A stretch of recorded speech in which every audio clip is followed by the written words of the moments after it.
Hey guys, so I am doing my place narrative on Starved Rock State Park, located in Oglesby, Illinois.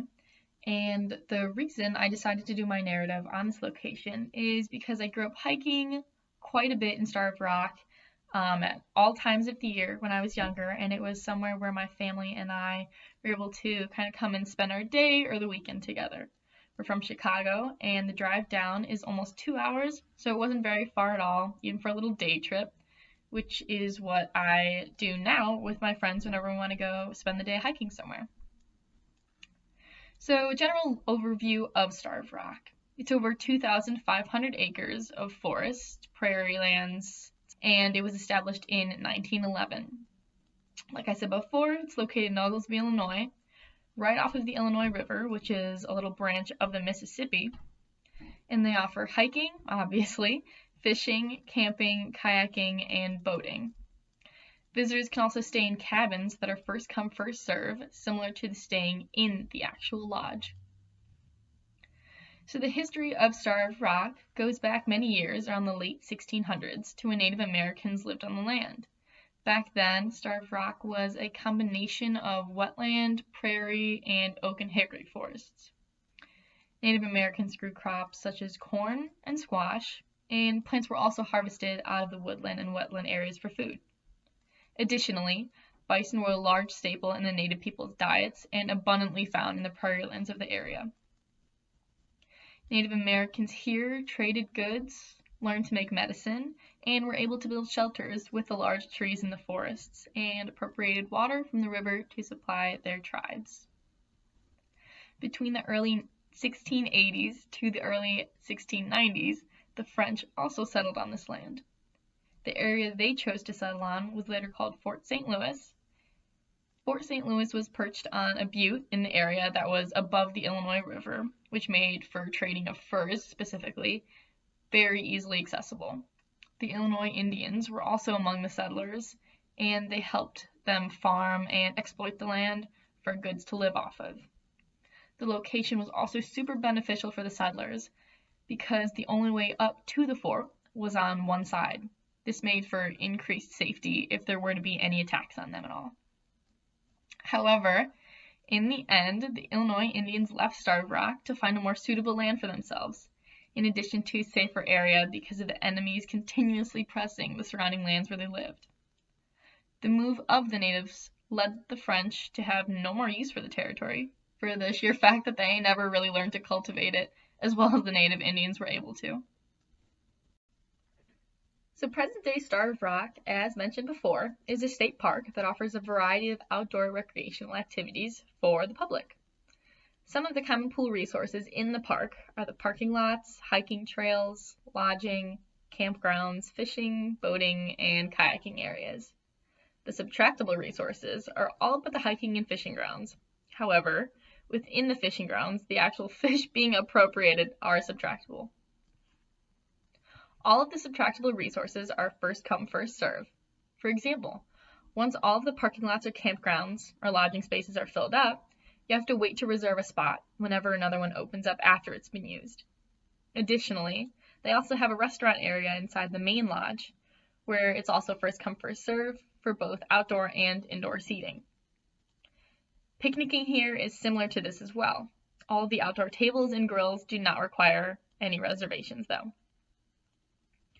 There are also rules for the appropriation of fish from the land. Fishers need a fishing license, and you can only fish in certain spots of the river. The size of the fish also matters.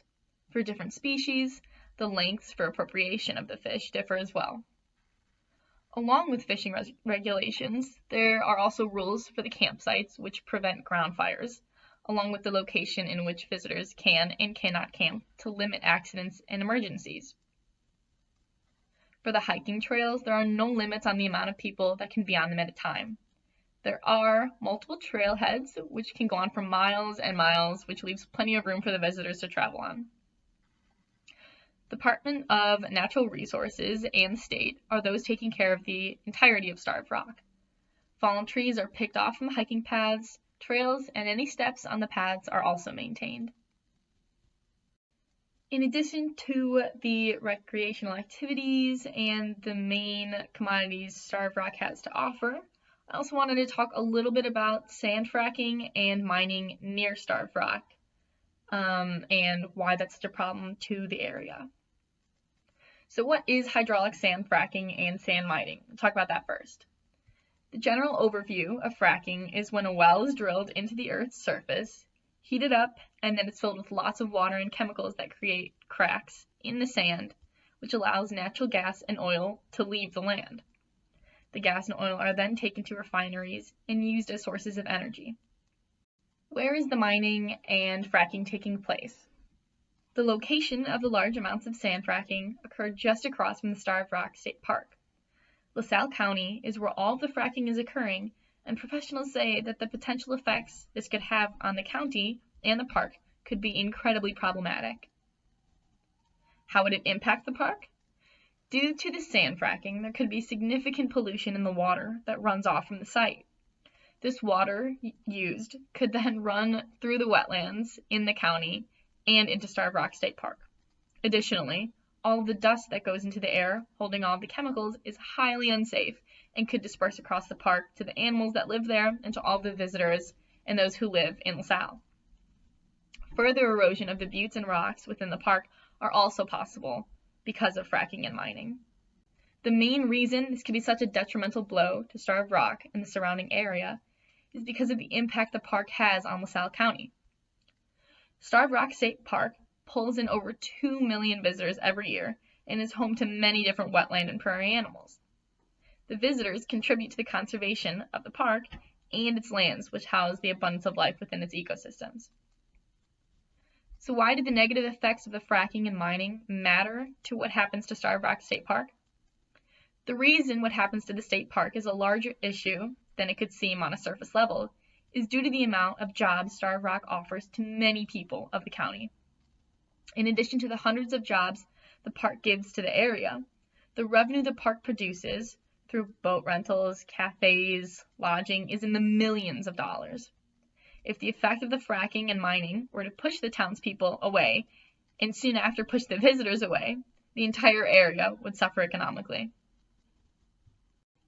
Some conservation efforts so far include fighting the process that allows the DNR to issue permits for fracking in specific locations, and letters along with petitions have been sent to CEOs of fracking industries wishing to explain the harmful effects. Thank you guys for watching this video, and I hope it was somewhat beneficial. Bye.